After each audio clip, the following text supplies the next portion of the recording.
So, a while ago it was announced that in early 2018, Assassin's Creed Origins will be receiving a free update, adding a new mode titled Discovery Tour. This new mode is intended to be educational, pruning out the game's combat and story, while also adding guided tours that teach about Egyptian culture and history. Personally, I've mostly enjoyed Assassin's Creed for the recreation of the cultures and eras that the games take place in, and I found the fact that Origins is going to cater to this incredibly interesting. It's not often that a video game with such mainstream presence embraces edutainment.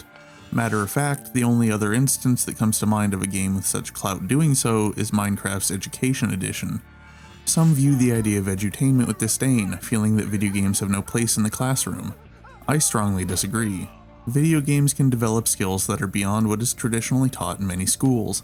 A powerful and diverse set of tools coupled with a game system that is more concerned with results than how they were arrived at rewards the development of creative, analytical, and logical thinking skills that aren't easily acquired through study.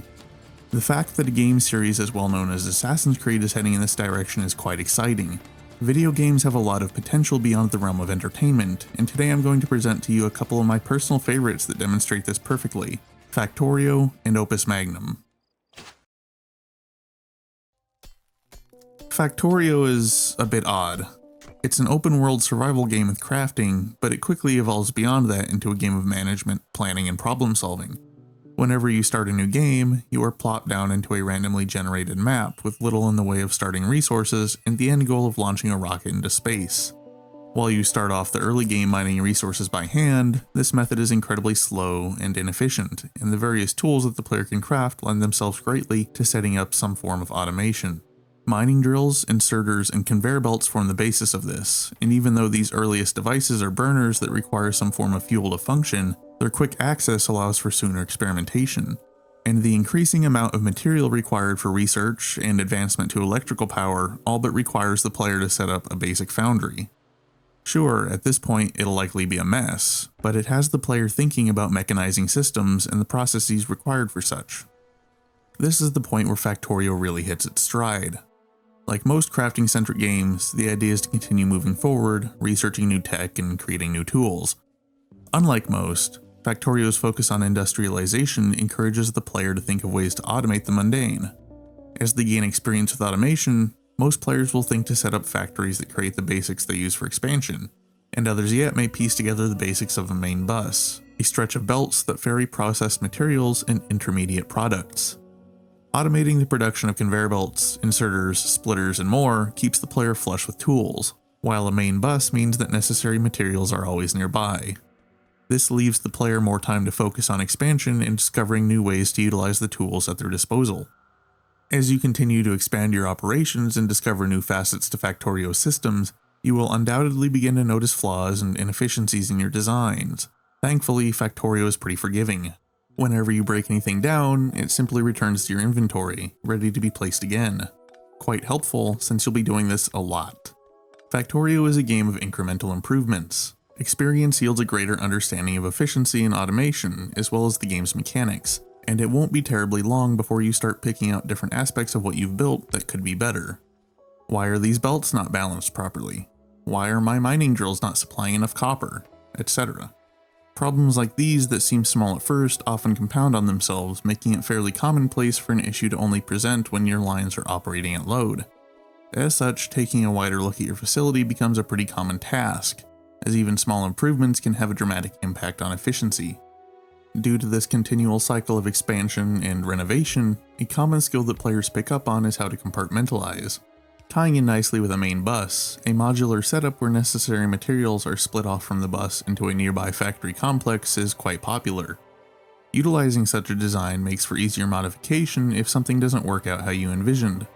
Scaling is relatively smooth as well, as you can just extend the branch if you aren't producing as much as you need. Another benefit of compartmental design is that it's easier to pinpoint and correct the source of any logistic hangups. And with everything localized into its own area, the risk of potentially disrupting production elsewhere is minimized. And you know what's crazy? This is just one way of approaching Factorio. Not everyone uses or even likes the concepts of a main bus, modular branching, etc. Some prefer having isolated production facilities and transporting materials via railway, Some prefer a giant omnibus with every single material on it, and some people even prefer a giant interwoven mess of belts and factories. None of this is even including the more complicated aspects of the game, such as refining crude oil, uranium processing, and logistics bot networks.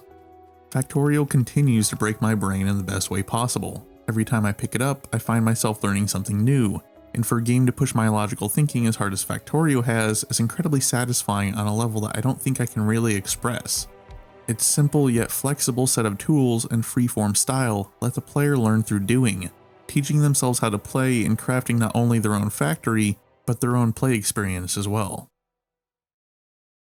Opus Magnum is simultaneously very similar to, and very different from, Factorio.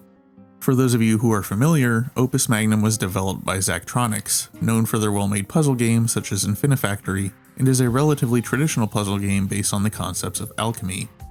Each puzzle requires the player to create a specific solution with the provided bases, using methods such as transmutation of metals and elemental bonding, before dropping it on the product panel. Like Factorio, Opus Magnum also supplies the player with a pretty powerful, if small, set of tools. Upon opening of each level, the player is presented with an empty hexagonal grid, able to place reagent sources, mechanisms, glyphs, and the product output wherever they like. Each puzzle consists simply of converting the supplied reagents into whatever product is needed through use of various glyphs and mechanical arms. Early puzzles start out simple, explaining the basics of how to program each mechanism to manipulate elemental spheres, as well as using glyphs to bond and separate elements. Mechanisms have several different options available: basic single-arm mechanisms, others that have more arms, and pistons which not only move and rotate as regular arms do, but can extend and contract to give themselves a bit of added flexibility. Finding a solution to each puzzle isn't terribly difficult due to the open nature of the board and how players are free to place things wherever they like. The challenge, and in my opinion fun, of Opus Magnum comes from attempting to create the best solution that you can.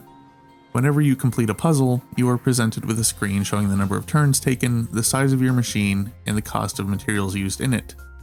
Not only are you presented with this information, but you are also shown graphs indicating where other players scored in these same categories, giving motivation to not only beat your own records, but the ability to compare yourself to how others have fared on the same puzzle. The sense of competition that this fosters pushes players to refine their designs and see if they can engineer something that is more efficient, be it in size, productivity, or cost. Oftentimes, these categories scale differently. A device that creates product as fast as it can might be significantly larger than others, use more or higher cost mechanisms to increase output, and vice versa. Opus Magnum even allows for multiple solutions to be saved at once, so that you can work on a different approach without losing progress that you've already made on others. This is particularly handy if you run into a mechanical problem that you are having difficulty working around. When taking another approach to it, or even working on other puzzles, you may have a moment of clarity where you figure out a solution that you didn't think of before. For me, one of the most helpful sources of inspiration was seeing the solutions of other players. On finishing a puzzle, Opus Magnum gives the option of exporting your design as an animation. Not only are these animations a bit hypnotic to watch, but they allow a look at the approach your friends took to the same problem. I found it fascinating to see some of the solutions that others shared on Twitter, and how vastly different they were to my own. It makes it abundantly clear just how different other people's thought processes can be, and I love that about it. Combine this with the charts you are shown when you design a solution that works, and it takes a puzzle game which, most of the time, are relatively single-player experiences, and turns it into a community experience.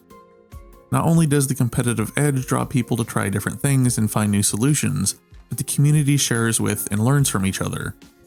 Opus Magnum players also actively create new puzzles, uploading them to Steam Workshop and spurning each other forward with new, difficult levels to solve, even after finishing the game.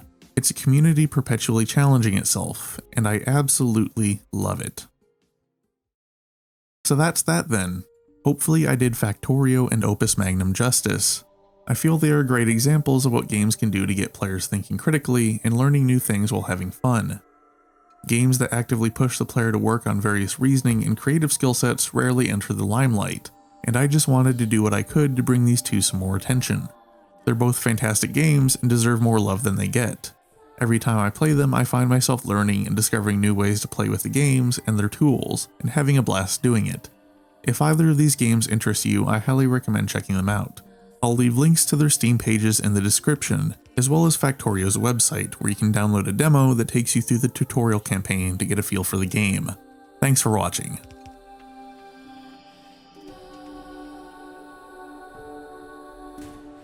Oh shit.